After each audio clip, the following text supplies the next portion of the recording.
Good morning everyone. MS office में हम लोग कहाँ तक पढ़ लिए थे? वर्ड हो गया था, पीपीटी हो गया था ना। ये एमएस ऑफिस का थर्ड पैकेज है, एक्सेल।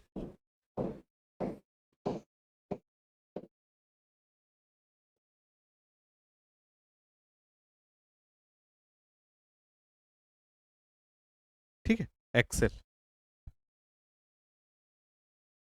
कंपनी ने इसको डेवलप किया, उसका नाम माइक्रोसॉफ्ट। इसलिए ये एमएस, ये एमएस जो है ये माइक्रोसॉफ्ट का शॉर्ट फॉर्म है। कब डेवलप किया? 1987। देखो, वर्ड फाइल जो होती है वो डॉक्यूमेंट बनाने के काम आती है ना, दस्तावेज बनाने का काम आती है। पीपीटी से क्या होता है? प्रेजेंटेशन। एक्सेल में क्या होता है? डेटा को यूज करके उसका कैलकुलेशन किया जाता है, उसका विश्लेषण किया जाता है। तो सांख्यिकी या मैथमेटिकल कैलकुलेशन के लिए एक्सेल को यूज किया जाता है। संख्यात्मक डेटा को लेके उसको कैलकुलेशन करना, उसकी गणना करना, उसका विश्लेषण करना, ये सब काम के लिए एमएस एक्सेल यूज होता है। लिख लेना ऐसे: सांख्यिकी गणना, चार्ट बनाना,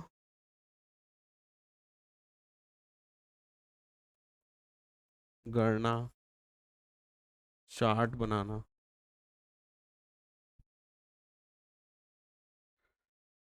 डाटा से, है ना, जो भी डाटा देंगे उससे गणना करना, चार्ट बनाना, डाटा का विश्लेषण करना, एनालाइज करना, डाटा को विश्लेषण, ये एनालाइज करना, है ना, डाटा का विश्लेषण करना, डाटा या सूचना जो भी चीजें होंगी उनको व्यवस्थित करना, ये सब काम होगा एक्सेल में। देखो, एमएक्स एक्सेल बनने से पहले और भी कई सारे प्रोग्राम बने थे, है ना। तो सबसे पहले बना था वीजी कैल, वीजी कैल सी। ये एक ऐसा प्रोग्राम था जो एक्सेल जैसा ही काम करता था। क्या करता था? डाटा को लेके गणना, चार्ट बनाना, है ना, डाटा का विश्लेषण करना, कैलकुलेशन करना, ये काम कर पूछता है। ऐसा क्वेश्चन आया हुआ है कि सबसे पहला कैलकुलेशन करने वाला जो एप्लीकेशन सॉफ्टवेयर कौन सा था? एमएस एक्सेल ना होके वीजी कैल होगा। ये एक सॉफ्टवेयर था। इसके अलावा लिब्रा ऑफिस, लिब्रा ऑफिस, ये भी एक एप्लीकेशन था, सेम एक्सेल जैसा ही काम करता था। इसके अलावा लोटस 123, लोटस 123 ऐसे डैश है, ये भी एक एप्लीकेशन सॉफ्टवेयर था जिसका काम क्या था? कैलकुलेशन करना, डाटा का विश्लेषण करना। और एकदम इंपॉर्टेंट अभी आज के डेट में, गूगल शीट। ये भी कैसा काम करता है? जैसा एक्सेल करता है। इसको भी नोट कर लेना, गूगल शीट भी एक्सेल जैसा ही काम करता है। इन दोनों में सबसे ज्यादा इंपॉर्टेंट ये है, विजिकैल पहला था, कैलकुलेशन करने वाला एप्लीकेशन सॉफ्टवेयर पहला था विजिकैल। और गूगल हमारे सिलेबस में है, इसलिए गूगल सीट कैसा सॉफ्टवेयर है पूछ सकता है, आने वाले टाइम पे ऐसा क्वेश्चन आ सकता है। एक्सेल जैसा ही सॉफ्टवेयर है, एप्लीकेशन प्रोग्राम। क्या करेगा? डाटा या डाटा का कैलकुलेशन, एनालाइज करना। जिस जगह पे ये काम होता है उसको बोलते हैं स्प्रेड सीट, है ना। और ये ऐसा एप्लीकेशन है, इसलिए इस एक्सेल का ही दूसरा नाम है स्प्रेड सीट प्रोग्राम या स्प्रेड सीट एप्लीकेशन। ठीक है, ऐसा दिखता है जब हम लोग एक्सेल एप्लीकेशन को ओपन करेंगे, कुछ ऐसा टाइप का इंटरफेस खुलेगा। देखो, कौन कौन से टैब आएंगे? File, home, insert, page layout, formula, data, review, view. ऊपर में ये होगा मेनू बार, मेनू बार। ये क्या करता है?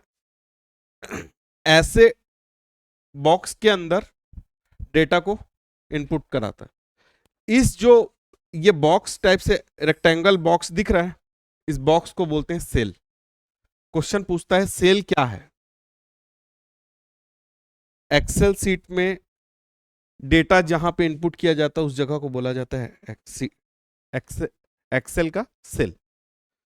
जब हम लोग वर्ड फाइल पढ़ते थे तो उस जगह को क्या बोलते थे जहां पे कैलकुलेशन या फिर जो भी चीजें लिखनी होती थी, शीट, है ना, डॉक्यूमेंट या शीट बोलते थे। पीपीटी में क्या बोलते थे, स्लाइड।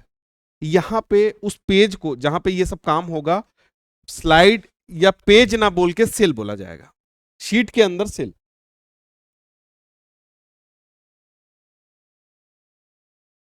टेबल के रूप में दिखता ही है ना, डाटा को रिकॉर्ड करने का काम आता है, जितने डाटा है यहीं पे मेंटेन हो। अब इसमें अगर आप टॉप से बॉटम देखोगे, ऐसे देखोगे, तो ये 1 2 3 ये क्या है, एबीसीडी के फॉर्म में, इसको बोलते हैं कॉलम। ऐसे देखोगे तो खड़े खड़े लाइन, वर्टिकल लाइन को देखोगे तो कॉलम है। लेकिन अगर हॉरिजॉन्टल क्षैतिज देखोगे, 1 2 जहां नंबरिंग लिखा है, 1 2 3 4 5 ऐसा करके जो नंबरिंग लिखा है, इसको बोलते हैं रो। तो रो और कॉलम मिलके सेल का निर्माण करते हैं, रो और कॉलम मिलके सेल का निर्माण करते हैं। और खास बात, जब भी कॉलम की बात करेंगे ना, तो अल्फाबेटिकल लेटर ABCDEFG इस फॉर्म में रहेगा, और रो जो रहेगा वो 1 2 3 4 नंबरिंग के फॉर्म में रहेगा। रो को दर्शाने का तरीका है नंबरिंग, और कॉलम को ABCD, है ना।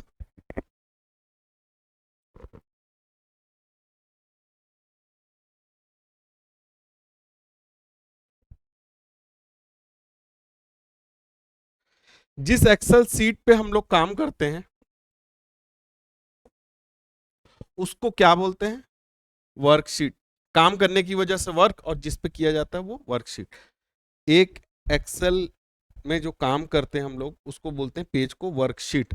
और बहुत सारे वर्कशीट मिल मिल के एक बुक बनाते हैं, शीट मिल के बुक बनाते हैं, इसलिए उसको बोलते हैं वर्कबुक। वर्कबुक दिया है, वर्कबुक। एक्सेल की बहुत सारी शीट मिलके एक बुक बनाती है, और जो पेज होता है एक एक पेज उसको बोलते हैं शीट। इसलिए एक्सेल की जिस शीट पे हम लोग काम करते हैं उसको बोलते हैं वर्कशीट। और एक ही पेज पे काम करें जरूरी नहीं, बहुत बड़ा अगर कैलकुलेशन हो 400 500 पेज का, तो अगर वो मिला दे तो एक बनेगा वर्कबुक, है ना। जब हम लोग एक्सेल में काम करते हैं तो पहले क्या होता था, 1 2 3 ऐसे करके सीट खुलती थी। जस्ट देखो, अभी इसको दिखा रहा हूं, देखो ये खुला, ऐसे शीट 1 शीट 2 शीट 3 खुलती थी। 2016 के आसपास से क्या हुआ है, अपडेट करके ना एक ही शीट खुलती। पहले 3 शीट होती थी, एक एक्सेल फाइल खोलेंगे तो बाय डिफॉल्ट रूप से 3 शीट खुलती थी, शीट 1 शीट 2 शीट 3। अभी के डेट में क्या हो गया है, शीट 1, ये लिखा है वर्कशीट टैब पे डिफॉल्ट रूप से शीट 1 शीट 2 शीट 3 ऐसे खुलती थी, है ना। लेकिन अभी क्या हो गया है, एक ही हो गया। और जो वर्कशीट का नाम है, मान लो आप कुछ नाम नहीं चेंज करते हो, कंपनी जो बना के दी, आप एक काम किए और चेंज, उस पर डाटा वगैरह इनपुट किए, उसका रीनेम चेंज नहीं किए, तो बाय डिफॉल्ट रूप से नाम लिखेगा शीट 1, है ना, शीट 1 नाम से आएगा। लेकिन आप चाहोगे कि नहीं मैं उसका नाम चेंज करूं, जिस फाइल पे मैं काम कर रहा हूं उसका नाम चेंज करूं, तो मैक्सिमम 31 लेटर का नाम लिख सकते हो आप, ये पूछा गया क्वेश्चन है। मैक्सिमम 31 लेटर का शीट का नाम लिख सकते हो आप, 31 अक्षर, है ना।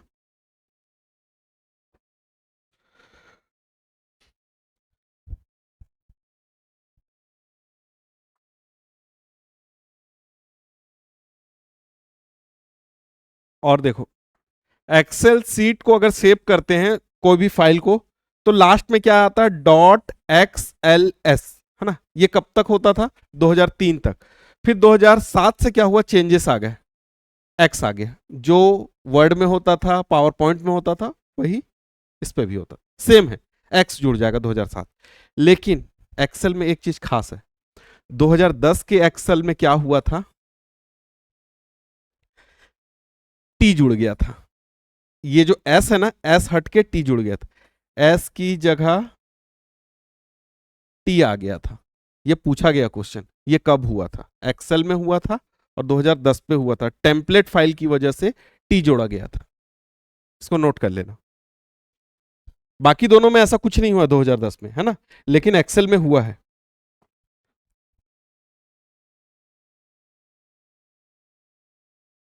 जो भी चीज हम लोग इनपुट करते हैं एक्सेल में, कुछ भी चीज, उसको डेटा मान लेता है। आप टाइम पुट करोगे तो भी, आप अगर डेट पुट करोगे तो भी, आप लेटर वगैरह डालोगे वो भी, वो डेटा समझता है। एक्सेल में जो भी चीजें होती है वो डेटा कहलाती।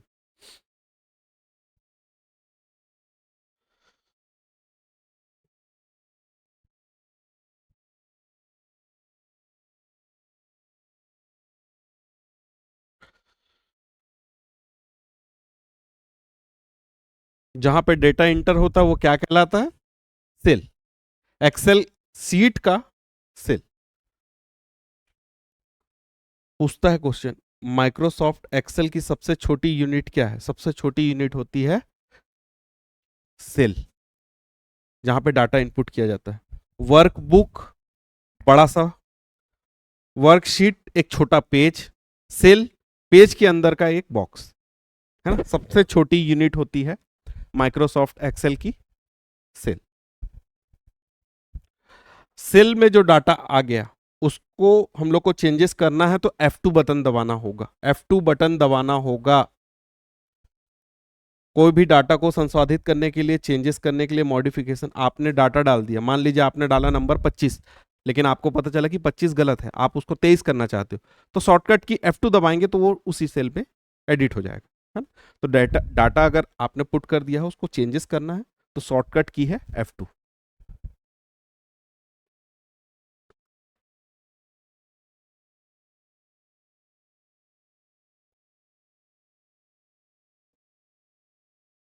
जैसे ये सेल 1, सेल 2, सेल 3, ऐसे करके बहुत सारे सेल हैं।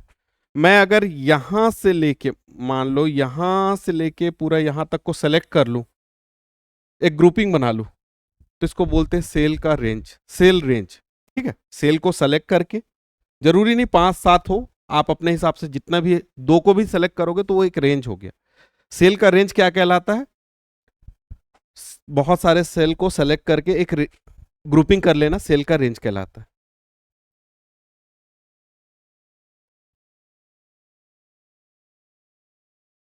और उस पर डाले गए कमेंट, अगर सेल के अंदर कोई कमेंट किया जाए, उस कमेंट को सेल की टिप बोला जाता है। सेल का रेंज और सेल की टिप दोनों पूछता है, बहुत इंपॉर्टेंट है। कमेंट को बोलते हैं टिप। आप उस सेल के रेंज के अंदर कुछ कमेंट कर दो तो टिप।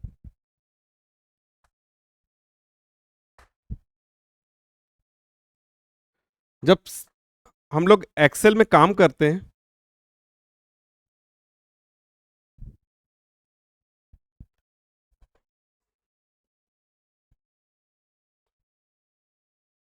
जब हम लोग सेल पे काम करते हैं, मान लो कुछ काम कर रहे हैं, यहां पे आपने कोई डाटा पुट किया, कुछ कोई भी डाटा, तो ये क्या हो गया एच, और इधर से 6, मान लो 6H, नहीं 8H है मान लो, तो ये ना यहाँ पे दिखाता है FX करके जो लिखा है ना, ये होता है फॉर्मूला बार। वहां पे स्टेटस दिखाता है कि आप इस, यहाँ पे जो चीजें शो हो रही है ना, उससे ये पता चल जाता है कि मैं इस सेल पे, उसका एड्रेस दिखाता है FX में फॉर्मूला बार पे, इसको बोलते हैं फॉर्मूला बार।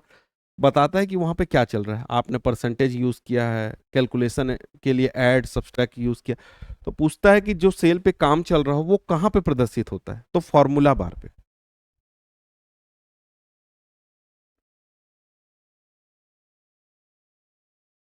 सेल के डाटा को कहां प्रदर्शित किया जाता है? फॉर्मूला बार पे, ऊपर में रहता है।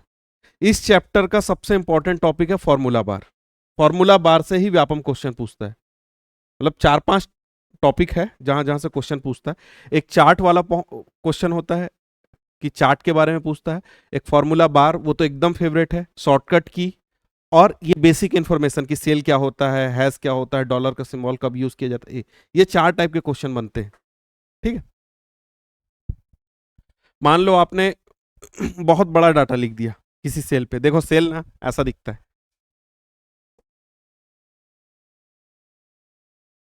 एक सेल पे काम हो रहा है, ये इतना सा है, अब इस पे आपने बहुत बड़ा नंबर लिख दिया या कोई बहुत बड़ा कुछ लिख दिया लेटर, तो पूरा का पूरा तो दिखता नहीं है।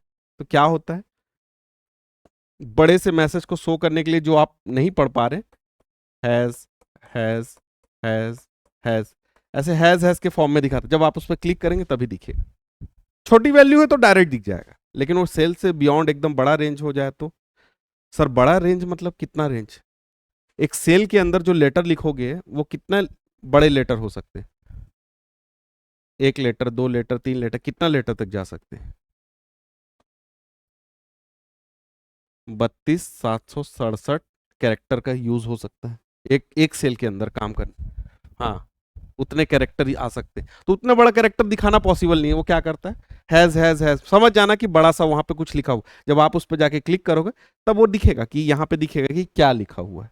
अदरवाइज ऐसे देखने पे लगेगा हैज मतलब कुछ वहां पे चल रहा है। तो एक सेल की सबसे बड़ी रेंज जो होती है, इतने बड़ा रेंज होता है सेल का। ठीक है, ये आगे आएगा, मैं अभी बता दिया। वही चीज लिखा है जो नहीं दिखाया जा सकता, डायरेक्टली इंटरेक्ट नहीं किया जा सकता यूजर से, तो वहां पे क्या दिखा देता है, हैज। ऐसा क्वेश्चन पूछ सकता है कि उसकी जगह क्या आता है। हा? कितने कैरेक्टर दिखाता है ये बोल रहे हो? ये तो नहीं पता।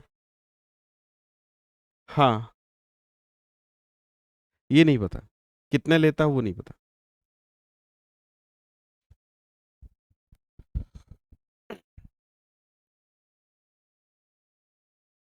एक टर्म होता है एम्बेडेड चार्ट। एम्बेडेड चार्ट क्या होता है, बना बनाया चार्ट, प्री डिफाइंड वहां पे बना हुआ रहता है एक्सेल में। वहीं पे हम लोग बनी बनाई शीट बनी है, आती है, उस पर वर्क करेंगे तो उसको बोला जाता है एम्बेडेड चार्ट।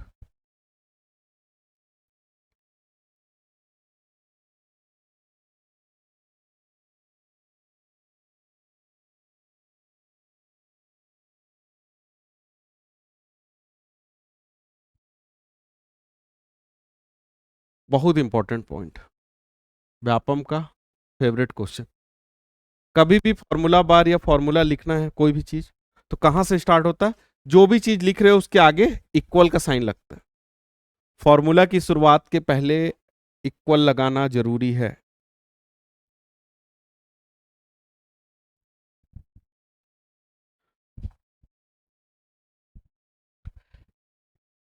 एक्सेल की जो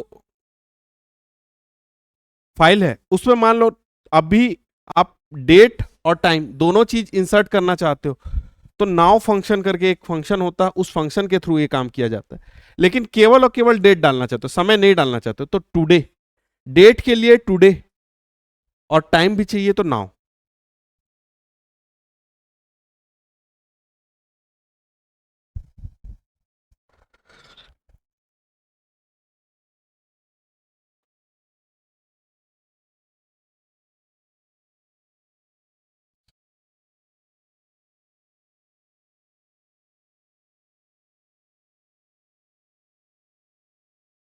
मान लो जैसे ये सेल बना हुआ है, एक्सेल का सेल बना हुआ, आपने इन 3 सेल को जोड़ के इनके डाटा को एक जगह पे लिखना है, इस चीज को बोला जाता है मर्ज सेल। मर्ज कर दिए तीनों के डेटा को उठाए और मर्ज कर दिए। और अगर आपको तीनों के डेटा को ऐड करना है, ठीक है, तो ऑटो सम। दो फंक्शन होते हैं जिनका यूज करता है एक्सेल। एक होता है सेल मर्ज, सेल का मर्ज करना, तीनों सेल, पांचों सेल जितने भी आप चाहो उनको सेलेक्ट किए, ऐसे सेलेक्ट किए, उनको एक सेल में पूरे डाटा को उठा के रखना है, तो सेल को मर्ज कर देना है। अगर सबको ऐड करना है तो ऑटो सम। ठीक है, जो पहले से सेल में प्री डिफाइंड फॉर्मूले होते हैं उनको फंक्शन कहा जाता है, बहुत इंपॉर्टेंट। एफ से दर्शाते हैं फंक्शन।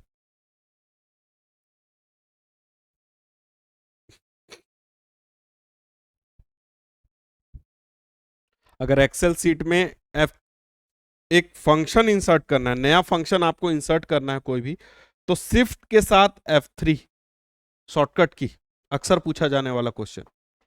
शिफ्ट के साथ F3 दबाने से फंक्शन इंसर्ट होता है। शॉर्ट डाटा का शॉर्टिंग करना मतलब क्या होता है? अरेंज करना, या तो असेंडिंग ऑर्डर या डिसेंडिंग ऑर्डर, बढ़ते क्रम या घटते क्रम में अगर डाटा को आपको अरेंज करना है तो उसको बोलते हैं डाटा की शॉर्टिंग, SORT, शॉर्टिंग। ठीक है।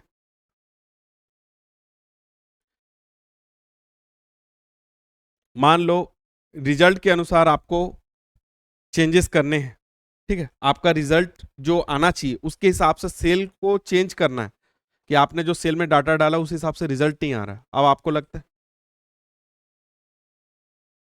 लगता है कि मैं डेटा में ऐसा परिवर्तन करूं, ऐसे चेंजेस करूं कि मेरा रिजल्ट ओरिएंटेड बन जाए शीट। इस चीज को बोला जाता है गोल सीक। गोल को देख के डाटा को चेंज करना गोल सीक। टर्म पूछता है गोल सीक क्या है, तो रिजल्ट के अनुसार डेटा में चेंज करना गोल सीक कहलाता है।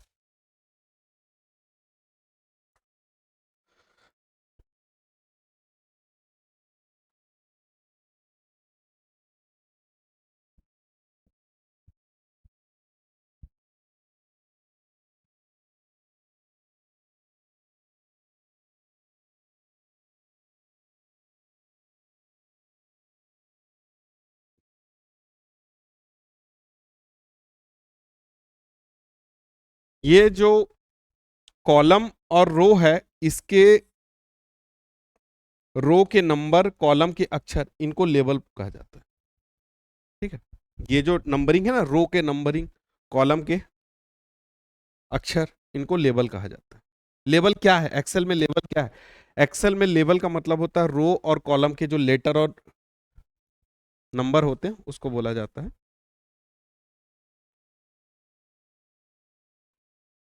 लेबल।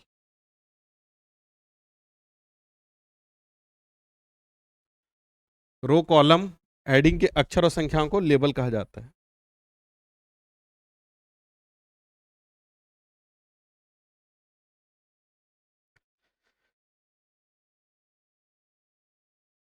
ठीक है। देखो MS एक्सेल का सेल ऐसा दिखता है, जहां पे वर्क करते हैं ना एक्सेल में, कैसा होता है? रेक्टेंगल शेप में बॉक्स होता है एक। किससे मिलके बना होता है? रो और कॉलम से। जब बोलते हैं हम लोग रो और कॉलम बोलते हैं, लेकिन जब इसको एक्सेल में दर्शाते हैं तो कॉलम रो दर्शाते हैं। क्या दर्शाते हैं? कॉलम पहले, रो बाद में। मतलब अगर मेरे को पर्टिकुलर इस लोकेशन को देखना है, तो अगर ये मान लो 7वीं रो है और ये कॉलम B है, तो जब मैं लिखूंगा इसके एड्रेस को, B पहले आएगा, कॉलम का एड्रेस पहले आएगा, बाद में रो आएगा। B7, B8 ऐसे लिखते। रो पहले नहीं लिखते, नंबर पहले नहीं आता, पहले लेटर आता है। तो क्वेश्चन ऐसा आता है, इनमें से कौन सा एक्सेल का एड्रेस का वैलिड वैलिड वर्जन है? और नंबर को क्या करता है उसमें, जनरली पहले कर देता। तो पहचानना रहता है कि कौन सा एड्रेस बन सकता है। जो सबसे पहला एड्रेस होता है, सबसे पहला, वो होता है ए, कॉलम ए और रो में पहला।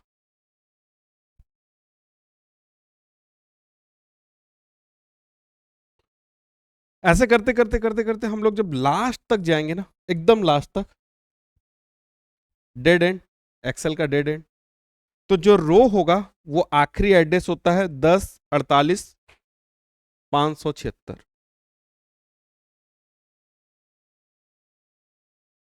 1048,576 इतने तक जा सकते हैं हम लोग। रो, नंबर ऑफ रो कितने होते हैं?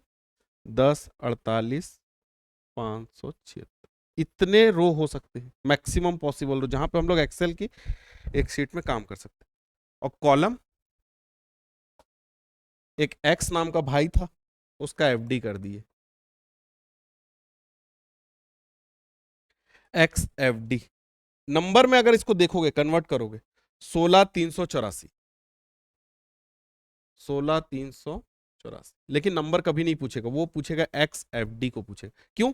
क्योंकि कॉलम हमेशा ABCDEFG ऐसे रहेगा। जब Z हो जाएगा उसके बाद क्या होगा? A A A A B A C A D E, फिर A का पूरा Z, फिर B का पूरा, ऐसे करते करते करते करते आखिरी तक जाएगा XFD। X नाम का कोई है, उसका FD कर दी। ऐसे याद रखना, आसान रहता है। अब देखोगे तो याद आ जाएगा, बता दिया हूं। पूछता है, ये बहुत ज्यादा पूछा जाने वाला क्वेश्चन। क्यों? क्योंकि 2003 तक जब पहले वाले जो एक्सेल सीट बने थे ना, उसमें इतने लोकेशन तक फाइल नहीं जाती थी। कहां तक जाती थी? ये होता था 255 तक, और जो नंबर ऑफ रो होते थे वो 16,384 तक थे। लेकिन ये अपडेट हुआ जब से नया वाला आया ना 2013 से, तब से इतना एड्रेस तक लेने जाने लगा। 2013 के बाद वाला बोलेगा तो ये वाले एड्रेस याद रखने हैं। अगर 2013 के पुराने वाले पूछेगा 2003 7, तो ये वाले। लेकिन अभी लेटेस्ट में जो एग्जाम हो रहे हैं व्यापम के, वो आंसर इसके हिसाब से ले रहा है। अब ये वाले लेने लग गया है, क्योंकि इसको आए हुए भी 10 साल हो गया, 10-11 साल हो गए। ठीक है, 20 साल पुराना जाके क्वेश्चन नहीं पूछेगा। याद रखना है, एड्रेस याद रखना है ना।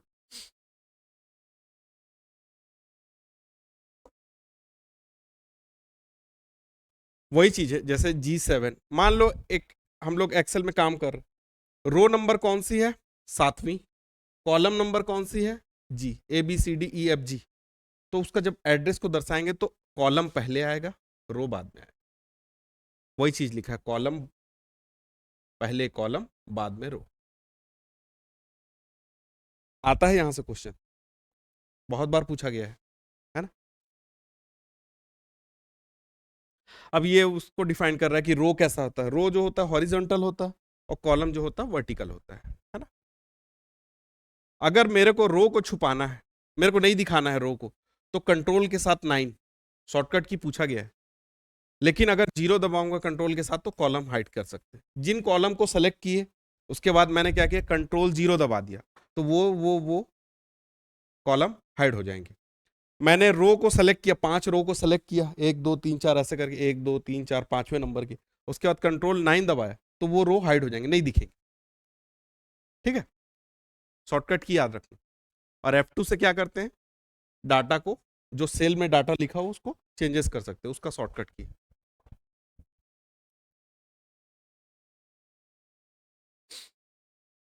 डिफॉल्ट व्यू जो देखते हैं हम लोग एक्सेल को, वो एक नॉर्मल व्यू होता है डिफॉल्ट रूप से एक्सेल। और जो फॉर्मेटिंग टूल बार होते हैं, जिसमें फॉन्ट की साइज की बात होती है, तो ये होती है 9 से 72। पीपीटी में कितना होता था? 8 से 96। 96।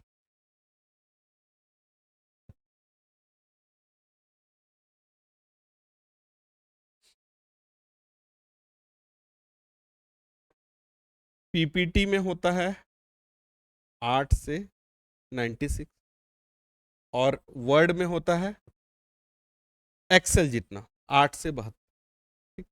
पीपीटी में इसको जूम करके हम लोग कहां तक जा सकते हैं, जैसे इसमें जा सकते हैं। पीपीटी में कहां तक जा सकते हैं? 400, है ना। मैक्सिमम लिमिट की बात नहीं कर रहा हूं, जो शॉर्टकट की से हम लोग देखते हैं फॉन्ट का अधिकतम साइज कहां तक हो सकता है, 400। एक्सेल में होता है 409, वर्ड में होता है 500, है ना। अब आया जूम, जूम 400 तक हो सकता है। उसमें कितना था पीपीटी में? 400 था।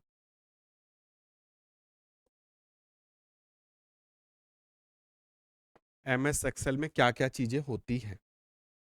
सबसे पहले होता है टाइटल बार। क्या होता है यहाँ पे ना, ऐसे जो नाम लिखते हैं, क्या चीज, कौन सी फाइल बन रही है, वो टाइटल बार होता है। बाय डिफॉल्ट क्या होता है? बुक 1 नाम से।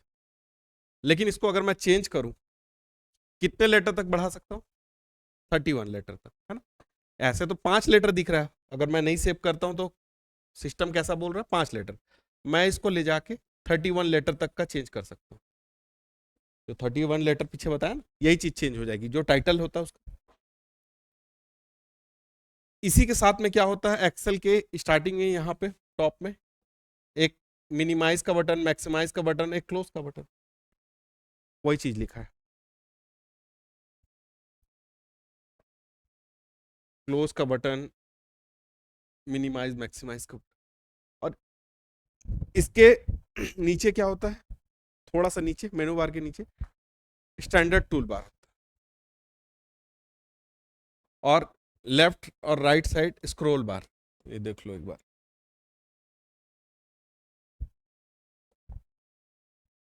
कहाँ गया ये स्क्रॉल बार, स्क्रॉल करके नीचे आ गए, डाटा नीचे लिखना है तो नीचे, है ना। नोट नहीं करना, सेम ही है उसके जैसे, वर्ड फाइल जैसे।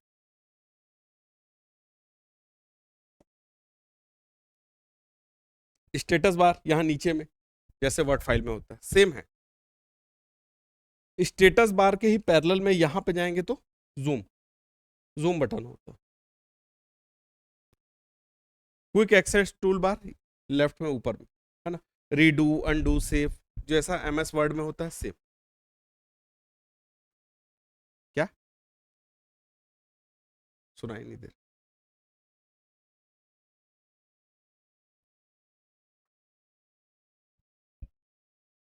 बुक, अच्छा, वो जो आप सीट पे काम कर रहे हो उसका नाम, जैसे वहां डॉक वन होता था, पीपीटी का क्या होता था, प्रेजेंटेशन वन, है ना। वैसे एक्सेल के लिए होता है बुक वन, बाय डिफॉल्ट उसका नाम, है ना। अगर मैं चाहूं तो अपने नाम पे या किसी और के नाम पे, कंपनी के नाम पे चेंज कर सकता हूं, लेकिन अगर आपने नाम चेंज नहीं किया तो बाय डिफॉल्ट रूप से बुक वन, बुक टू ऐसे नाम से सेव होता चलेगा। हाँ, वैसे ही नाम रहता है, उस पे यूजर अपना नाम चेंज कर सकता है ना। जब आप डॉक्यूमेंट में काम करते हो, वर्ड में काम करते हो तो डॉक्यूमेंट वन नाम से रहता है, जब आप पीपीटी पे काम करते हो तो प्रेजेंटेशन वन नाम से रहता है, और यहाँ पे बुक वन, है ना।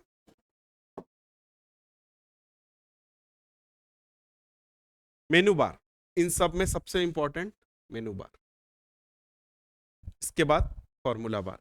फॉर्मूला बार क्या होता है, जहां पे कोई भी काम हो रहा है वो चीजें दिखाई जाती, जैसे वर्तमान सेल में क्या काम चल रहा है उस चीज को दिखाना। F2 से उसको एक्टिव सेल पे गए और डाटा को चेंज कर दिए, तो जो काम हो रहा है वो कहाँ पता चलता है, वो फॉर्मूला बार पे एक्टिव सेल पे पता चलता है कि क्या चीज चल रही है, उस पर क्या लिखा गया है ना। केवल देखने का काम नहीं होता, उस पर एडिट भी कर सकते हो आप जाके फॉर्मूला बार से, वहां पे अगर चेंज करोगे तो सेल में भी चेंज हो जाएगा, है ना। वही चीज को लिखा है कि अगर आप सीधे तौर पे वर्कशीट पे अगर जाके चेंजेस नहीं करना चाहते तो फॉर्मूला बार पे चेंज कर दो, वो वर्कशीट पे भी चेंजेस हो जाते हैं। क्वेश्चन ऐसा आता है कि अगर आप एक्सेल की फाइल पे कोई चीजें चेंज करना चाहते हैं और डायरेक्ट चेंज ना करना चाहें तो किस फंक्शन का यूज करें, तो फॉर्मूला बार जो होता है उस पर जाके चेंज कर लेते हैं, तो एक्सेल की फाइल पे चेंजेस हो जाते हैं, डेटा पे चेंजेस हो जाते हैं। ठीक है। मेनू बार में क्या क्या होता है, देखो सबसे पहले फाइल का ऑप्शन, एमएस वर्ड में भी सेम है। होम का बटन, इंसर्ट का, पेज लेआउट, यहां तक एकदम सेम।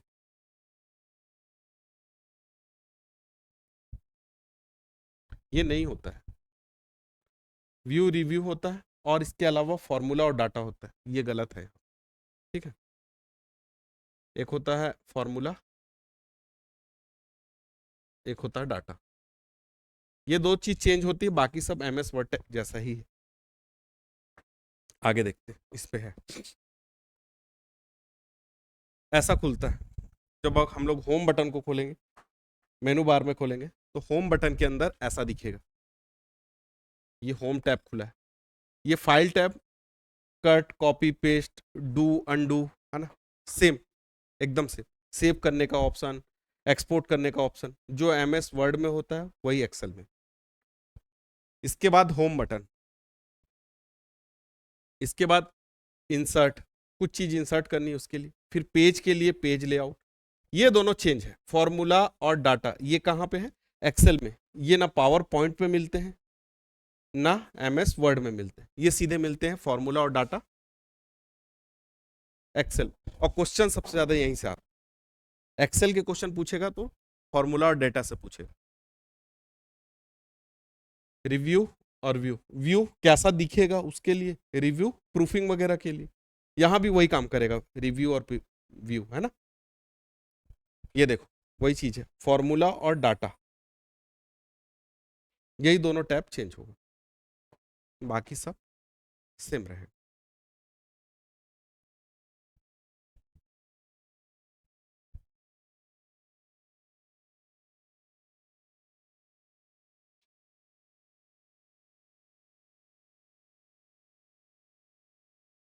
देखो क्या क्या रहेगा होम टैब में, फॉन्ट का साइज रहेगा बाय डिफॉल्ट कैलिब्री, इसका भी बाय डिफॉल्ट कैलिब्री है ना, चेंज नहीं होता, वो कैलिब्री तीनों में ही रहता।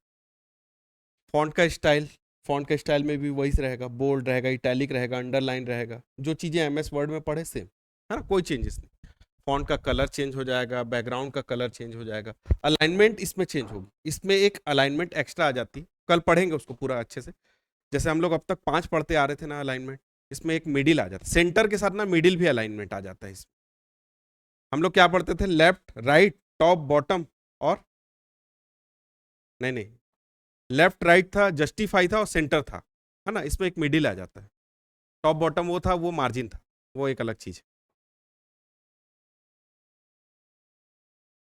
जो लिखेंगे उसका स्टाइल कैसे स्टाइल में होगा, सेल का डिलीट करना, एडिटिंग का ऑप्शन सेल, ये सब किस पे मिलेगा, होम टैब में मिलेगा। इंसर्ट में जनरली सबसे ज्यादा टेबल वगैरह, कोई इमेज को, कोई फिगर को, कुछ ग्राफ को, कोई चार्ट को, ये बहुत इंपॉर्टेंट है। चार्ट बहुत पूछता है क्वेश्चन यहाँ से, चार्ट किस चार्ट में क्या इंसर्ट किया जा सकता है, किस चार्ट का लेआउट कैसा बनता है, हर चार्ट का अपना अपना एक वैल्यू है।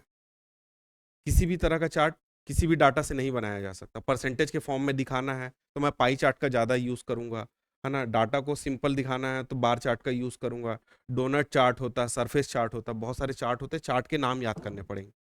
सबसे एडवांस टूल कौन सा होता है, पीवेट चार्ट बोलते हैं उसको, एक्सेल का सबसे एडवांस चार्ट बोलते हैं पीवेट चार्ट, है ना, वो सब देखना पड़ेगा। हेडर फुटर, इंसर्ट में आता है option header footer. Header footer हर हर जगह का याद करके जाना, बहुत पूछता है, व्यापम का बहुत फेवरेट है हेडर फुटर, है ना।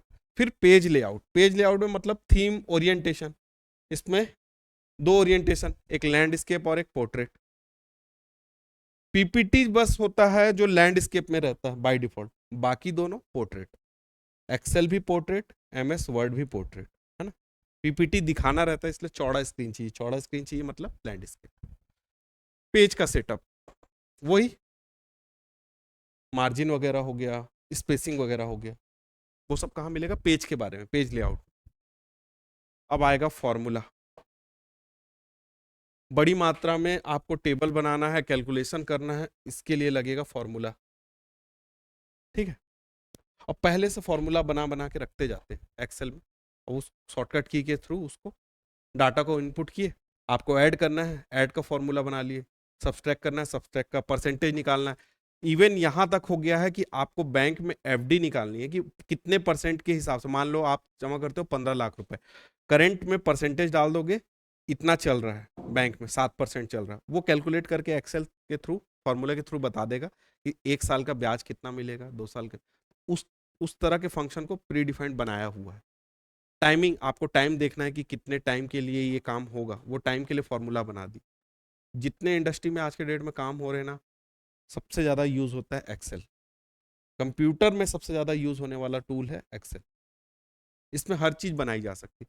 पूरे एक हॉस्पिटल का मैनेजमेंट, जितने पेशेंट आए, जितने पेशेंट के साथ मतलब ये इतने दिन तक रहे, इनका ये डायग्नोसिस हुआ, ये ट्रीटमेंट हुआ, वो पूरा रिकॉर्ड मेंटेन होता है एक्सेल के थ्रू। बड़ी बड़ी कंपनियां, हमारा इतना ग्रोथ रहा, हम 1999 में इतना सेल्स करते थे, इतना हमारा रेवेन्यू जनरेट होता था, ये सब जितने भी चीज़ें के कैलकुलेशन होता है, सब कंपनियां कंप्यूटर में, स्पेशली कंप्यूटर में एक्सेल एप्लीकेशन का यूज़ करती है ना। तो वो सब कैसे होता है, फॉर्मूला बना बना के, सब चीज़ का फॉर्मूला बना के, जिस इंडस्ट्री में है उस इंडस्ट्री के हिसाब से इन लोग क्या करते हैं, फॉर्मूला बना लेते हैं। और एक होता है डाटा, जब आप फॉर्मूला बनाओगे तो उसके लिए कुछ इनपुट तो लगेगा, क्या चीज़ इनपुट दोगे, उसी चीज को बोला जाता है डाटा। रिव्यू, रिव्यू में क्या करना, वर्तनी जांच, मेनली प्रूफिंग, है ना, जो चीजें बनी वो सही है कि नहीं, स्पेलिंग मिस्टेक, ग्रामर मिस्टेक, ये सब चीजें तो नहीं है, उसके लिए रिव्यू। और व्यू मतलब दिखेगा कैसे, बनने के बाद डाटा दिखेगा कैसे, कौन कौन से टैब होते हैं, कौन कौन से, कैसे जूम किया जा सकता है, किस टाइप से देखा जा सकता है, उसके बारे में बताता है व्यू।